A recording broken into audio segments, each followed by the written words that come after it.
आपण या बाबांना कुकडेश्वर मंदिराची माहिती विचारूया. हो काय बाबा, कधी बांधलेले मंदिर हे? ते नाही सांगता येणार हो. पांडव काळातले ते काय आजचं नाही आहे. तर फार पूर्वीचं आहे ते, काय त्यातली माहिती एवढी सांगता येणार नाही, पण पांडव काळांमधले आहे एवढं आहे. आदिवासी भागातलं आहे ते. आणि त्याच्यानंतर त्याचं म्हणजे असं वारुळात गाडलेलं होतं ते. नंतर त्याचा शोध लागत गेला. असे आतमध्ये बघा असं होले असं दिसायला, त्याच्यातून मोहरीची माशी अशी बाहेर येत होती. तिथून मग त्याचा शोध लागत गेला.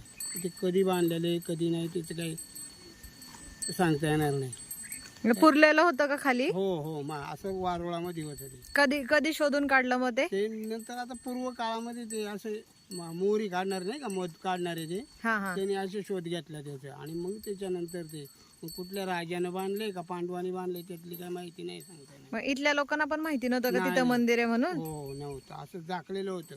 आणि हे ठाकर लोक येतात ना, हा हा. ते मोर काढण्यासाठी शोधायला गेले, तेव्हा मग त्याचा शोध लागत गेला. आणि ही जी नदी आहे कुकडी नदी, कुकडी, हा. तिचा उगम कुठे? उगम ते ते दुकट आले ना, हा हा. तिथं उगम आहे. तिथं तीर्थ आहे, हा हा. असं चौकणी तीर्थ आहे. तिथं पिंड आहे. तिथे पण पिंड आहे का? हा हो. आणि जायला रस्ता तिथं?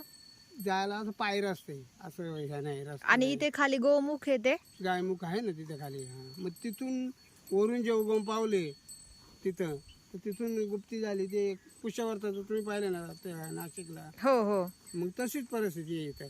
ते इथं उगम पावले परत खाली मंदिराजवळ.